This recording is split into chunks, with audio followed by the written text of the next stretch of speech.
قرآن مجید میں ہے ان اللہ لا یستحی من الحق، کہ اللہ تعالیٰ حق بات بیان کرنے سے حیا نہیں کرتے۔ حدیث میں بھی بعض ایسے مسائل کو اللہ کے رسول نے بیان کیا ہے صلی اللہ علیہ وسلم نے جو بظاہر حیا کے خلاف ہیں، مگر اس لیے بیان کیا کہ اگر آپ صلی اللہ علیہ وسلم بیان نہ کرتے تو لوگ ان بے شرمی کے کاموں میں مبتلا ہو جاتے۔ اسی وجہ سے میں بھی یہ ہمت کر رہا ہوں کہ ایک اور ایسا گناہ جس میں لوگ مبتلا ہیں، اور وہ ہے حیا کے خلاف، مگر ہے بہرحال شریعت کا مسئلہ اور لوگ اس میں گناہ میں مبتلا بھی ہیں، اس لیے بتانا ضروری ہے۔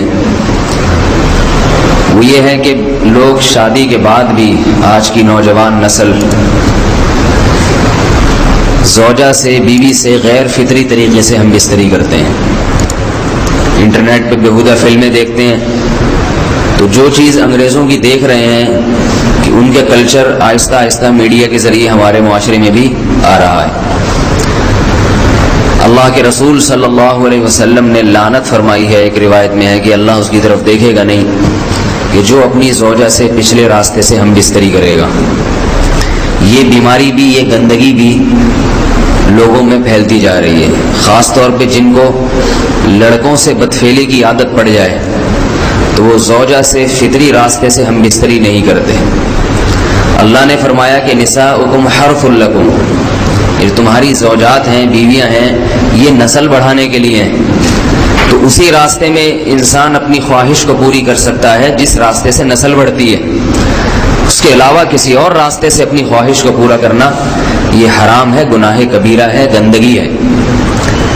ہمارے پاس کیسز آتے ہیں، ایک پاک دامن لڑکی کی شادی ہوتی ہے، لڑکا بھی بظاہر بڑا نیک، لیکن کیا ہے، لڑکا چونکہ ٹھرکی ہوتا ہے، شہوت کا درندہ ہوتا ہے، تو وہ یہ نہیں دیکھتا کہ میں اپنی بری خواہش مٹانے کے لیے میں اپنی زوجہ کو غیر فطری طریقے پر مجبور کیسے کر سکتا ہوں، تو مجبور کرتا ہے پھر اپنی بیوی کو۔ اس میں جو عورتیں زیادہ پاک دامن نہیں ہو، نیک نہ ہو، یا ان کو یہ ڈر ہو کہ طلاق ہو گئی تو ہم کہاں جائیں گے، وہ پھر اپنے شوہر کے ساتھ اسی غیر فطری طریقے پر آمادہ ہو جاتی ہیں، اور اس کا عذاب اور اس کا وبال یہ ہوتا ہے کہ کچھ دنوں میں ان کو بھی اسی کی لت پڑ جاتی ہے۔ انسان جب بھی کوئی غیر فطری راستہ اختیار کرتا ہے، آخرت کا عذاب تو بعد میں، دنیا کا عذاب یہ آتا ہے کہ پھر اس کو لذت فطرت میں آتی نہیں ہے، پھر جو راستہ اللہ نے رکھا اس میں اس کو لذت نہیں آئے گی، پھر وہ گندگی میں ہی گھسنے کی کوشش کرے گا، اس کی بھی فطرت خراب ہو جاتی ہے، اور جس کے ساتھ یہ بدفعلی کی جائے اس کی بھی فطرت خراب ہو جاتی ہے، وہ بھی پھر کسی کے قابل نہیں رہتے۔ تو اپنے جان پر رحم کرنا چاہیے۔ ہم انسان ہیں، ہم درندے نہیں ہیں، ہم گھوڑے نہیں ہیں، ہم گدھے نہیں ہیں، ہم جانور نہیں ہیں، ہم انگریز نہیں ہیں۔ انگریز نے تو حیا اور شرم کی تمام حدود کو توڑ دیا ہے، وہ تو درندے بن چکے ہیں، ہم تو درندے نہیں ہیں، ہم تو حلال کھاتے ہیں، پاک صاف رہنے کی کوشش کرتے ہیں، تو ہم ان کی جو کلچر دیکھ دیکھ کے ہم ویسے درندے بننے کی کوشش کیوں کریں؟ تو یہ بہت بڑا وبال ہے، بہت بڑی برائی ہے جو ہمارے معاشرے میں آہستہ آہستہ جڑ پکڑتی جا رہی ہے، اور اس سے بیماریاں بھی پھیلتی ہیں۔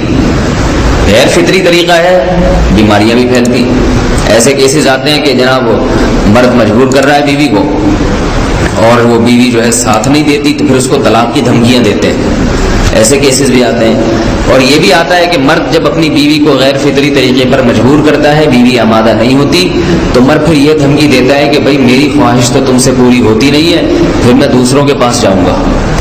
تو یاد رکھیں، جس عورت کا شوہر یہ دھمکی دے اس کو کہ میں زنا کروں گا اگر تم نے میری خواہش پوری نہیں کی غیر فطری طریقے سے، تو عورت اپنے شوہر سے کہہ دے کہ جاؤ تم کہیں اور جا کے منہ کالا کرو، تمہاری فطرت میں گندگی ہے تو یہ مجھے گندا بنانے کی کوشش نہ کرو، اس کو زنا کرنے دیں، وہ اللہ آخرت میں اس سے بھگتے گا۔ ہر بیماری کا اللہ نے علاج رکھا ہے۔ اللہ کے رسول صلی اللہ علیہ وسلم نے فرمایا، صحیح بخاری کی حدیث، ما انزل اللہ من داء الا انزل له دواء، کوئی بیماری ایسی نہیں ہے جو اللہ نے نازل کی ہو اور اس کے لیے دوا نہ رکھی ہو دنیا میں۔ تو اگر کسی کو ایسی لت پڑ گئی ہے غیر فطری کام کی، تو اس کو چاہیے کہ وہ اپنا علاج کرائے۔ ڈاکٹر سے بھی رابطہ کرے. اور سب سے بڑا علاج یہ ہے کہ کچھ وقت صبر کرے گا, چھوڑ دے گا کچھ عرصے کے لیے, تو خود بخود آہستہ آہستہ صحیح ہو جائے گا. ایک آدمی شراب کا عادی ہے, ایک علاج تو یہ کہ ڈاکٹروں سے رابطہ کرے, بہترین علاج کے چھوڑ دے. کتنے دن تڑپے گا؟ 1 دن 2 دن 3 دن 4 دن 1 ہفتہ 2 ہفتہ, بہت زیادہ سال ہو جائے گا نا, اس کے بعد خود بخود ٹھیک ہو جائے گا. سگریٹ کا عادی ہے, چھوڑ دے گا تو کتنے لوگ ہم نے دیکھے ہیں دن میں 20 سگریٹ پیتے تھے, چھوڑنے پر آئے تو بالکل ایک دم چھوڑ دی انہوں نے, آہستہ آہستہ کر کے چھوڑ دی, لیکن تکلیف ہوئی مگر عادی ہو گئے. تو اب کسی کو یہ لت پڑ گئی ہے غلط کام کی, برائی کی, تو اس کا بہترین علاج یہ ہے کہ وہ اپنے آپ کو بدلنے کی کوشش کرے, ماحول بدلے, اور کچھ وقت صبر کرے گا تو اللہ اس سے یہ عادت چھڑا دے. نہیں کی, صبر نہیں کیا اس نے, پھر اسی گندگی میں موت واقع ہوگی, پھر آخرت کا عذاب بہت سخت. نسلیں برباد ہو جاتی ہیں اس عمل سے انسان کی. تو بات حیا کے خلاف ہے, مگر یہ کہ ایک بزرگ تھے وہ بات فرما رہے تھے, تو کسی نے پوچھا کہ حضرت آپ حیا کے خلاف بات کرتے ہیں, تو انہوں نے فرمایا تم بے حیائی کے کام نہیں چھوڑتے, ہم اس چھڑوانے کے لیے بات کریں تو ہم برے ہیں, اور تم کام کرو تو بھی برے نہیں. برائی کا کام کرنے میں برا نہیں بنتا, اور برائی کے خلاف بولنے والا برا بن جاتا ہے کہ دیکھو یہ کیسی باتیں کر رہے ہیں. تو بھائی باتیں ہیں اس لیے ہیں کہ یہ معاشرے میں یہ برائی پھیلتی چلی جا رہی ہے, اور یہ ہماری اپنا کلچر نہیں ہے, یہ امپورٹ ہو رہا ہے باہر سے, یہ امپورٹ ہو رہا ہے, یہ وہاں میڈیا کے ذریعے آ رہا ہے. تو وہ چیزیں دیکھا نہ کریں اور ان لوگوں سے دور رہا کریں. ہمیں تو دین کا داعی ہو کے ان کو ہدایت پر لانا تھا, بجائے ہم ہدایت پہ چل کے دوسروں کو چلانے والے بن کے ان کے راستے پہ ہم نے چلنا شروع کر دیا. اللہ تعالیٰ ہمیں اب دیکھیں ان کے ہاں ایڈس کا مرض پھیل گیا ہے. آپ بتائیے یہ ایڈس کا مرض ہمارا ہے کیا؟ یہ بیماری ہماری ہے یا ان کی ہے؟ ہمارے یہاں بیماریاں ہیں, کھانسی ہے, نزلہ ہے, ٹھیک ہے نا, بلڈ پریشر ہے, شوگر ہے, یہ بیماریاں ہماری ہیں. کوئی اللہ کا شکر ہے گندی بیماری ہمارے ہاں نہیں ہے. جتنی گندگیاں ہیں وہاں سے آ رہی ہیں. ایڈس کا مرض وہاں سے امپورٹ ہوا ہے. اور ایڈس کا مرض اسی بدفعلی کی وجہ سے پیدا ہوتا ہے, اسی سے جراثیم پیدا ہوتے ہیں, اور اتنا خطرناک مرض کے ایسے متعدی ایسے پھیلتا ہے. افغانستان میں ایڈس کا ریشو 0 تھا, 0. وہ جانتے نہیں تھے کہ ایڈس کا مرض ہوتا کیا ہے.